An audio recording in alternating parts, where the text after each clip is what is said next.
Hey there, you doers. Today I want to share with you something that helps me when I'm preparing food, preparing dinner. So I cook a lot of fresh, use a lot of fresh vegetables and fresh meats, and so I use cutting boards quite a bit. And so I just want to share with you a couple tricks that I find help make my life simpler in getting things done. So as you doers, we want to get things done. If this is helpful to you, please like and subscribe so I can keep bringing you some interesting things that help you get things done. So let's get back to the cutting board. So I have a number of cutting boards. You probably do. You may as well. I have wooden ones.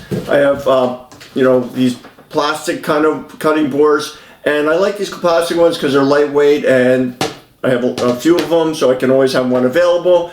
And some of them are damaged. This is an older cutting board I have, and it was with these plastic ones. They can start wearing out, and you can feel their rough surface, and you may be concerned that maybe plastic bits come off of it. So what I do when I'm using a cutting board at times, if I especially have a lot of items that I'm cutting, from meats to vegetables and things like that. One thing is the order I may make my use the cutting board in. So generally I'll try to start with my vegetables first, especially if I'm not going to cook the vegetables. But after I wash them, I'll cut them on the cutting board first, and then I'll move on to the meats, right? Because I don't want to cross-contaminate things. I try to, I generally wash them in between, but in general I don't want to cross-contaminate, especially go from meat to vegetable. Or rather, generally with vegetables, it's just mainly water. So I want to share with you actually something that I do as well to make things a little simpler for myself. So again, sometimes my cutting boards are worn out like this, and but I may still need to use it. Maybe this is the only one you have. So what I will do is I will get a piece of parchment paper right here, which I also use to bake instead of aluminum foil. So I take a piece of parchment paper, tear it off, and I take the cutting board. Say, for example, I use this one, may not be that one. Here's my assistant, the cat, Ivory. Hi.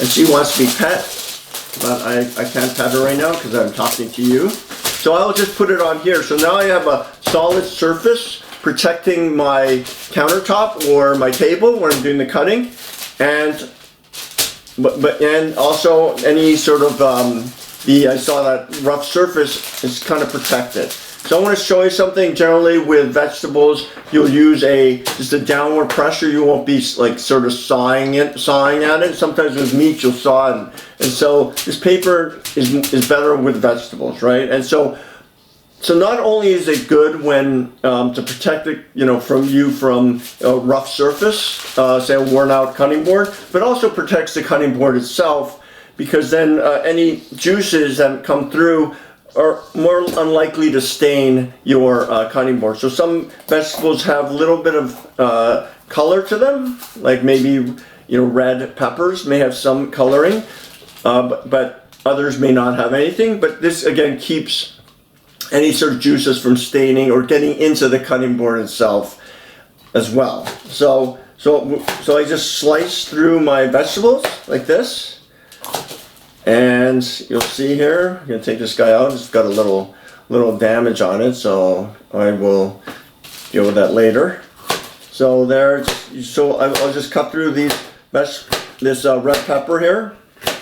And I've read that red peppers have the most nutrients. I'm not sure if that's true or not. Just a fun fact. So when I look for vegetables, when I buy packs of red peppers, sweet peppers, or bell peppers actually, I try to find the one that has the biggest red one. But maybe I'm not right on that. But in general, I like peppers, so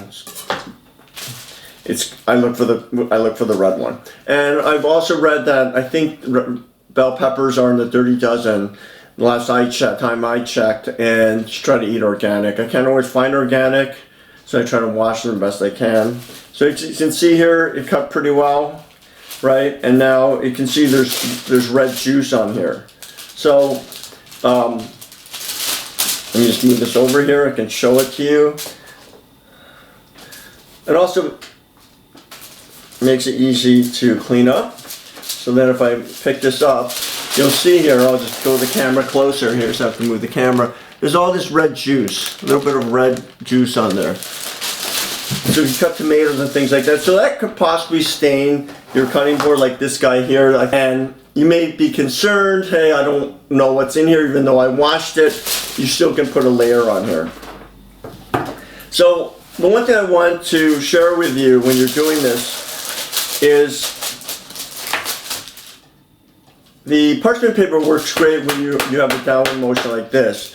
But and you may need to change it out as you use it, because the parchment paper may cut through, because this is not very thick paper.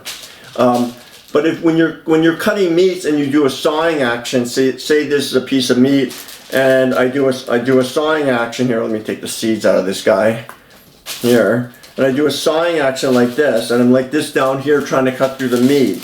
What may happen as you're trying to cut through, say, chicken breast or something, is if you have a sharp knife, this will happen here, where it tears through, right? And so that's why this may not be as effective with meat. It still mitigates some of the juices that get on your cutting board. So as I like to say, it's kind of better than nothing, in my opinion, in my experience.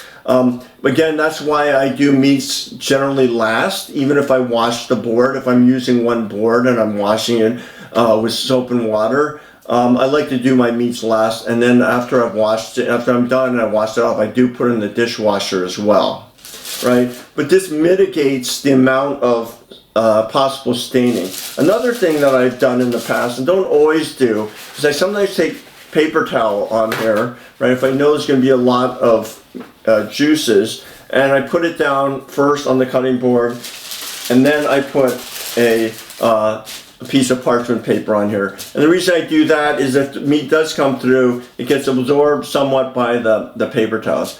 Now, this may seem a little extreme at times, but I may do that. I've done that where I put a piece of paper towel just to absorb it, and then that minimizes the amount of possible staining, so I don't end up with cutting boards like this, where I believe I've seen some videos where you can clean these off, but this side's very well, pretty much clean, a little stained, and my other cutting boards are fine, right? So I like to use that, like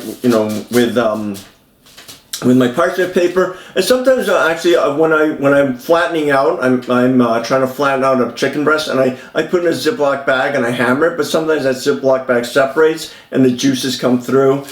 And so what I've done as well is I put a piece of parchment paper and I hammer on a cutting board. I don't hammer directly on my kitchen counter, right? And I like to do that because I think I'll use a wooden cutting board in that case. So when I hit the cutting board with the hammer, the cooking hammer, I guess you call it, it spreads the pressure out better too on the countertop. And I would not cut on the countertop or anything, or hammer meat on the countertop to flatten it out.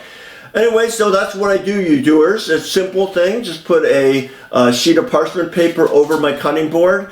All you have is a damaged cutting board. It helps prevent any debris, peeling of the cutting board getting into your food, if that's your case. But also, if your cutting boards are fine, or maybe you're concerned about some of the staining on there, it provides a shield for your vegetables. All right, you doers, I hope that was helpful. It wasn't rocket science, but something to maybe give you an idea to try it out. See, may help you, and you may have your own issues. And be interested to hear what kind of cutting boards you use, and if you do this kind of technique, or you use something else to making your dinners simpler and just getting things done. Thanks, you doers, for your time. Let's keep getting things done. Say goodbye to the cat. And thanks for joining me. Be safe. Stay healthy.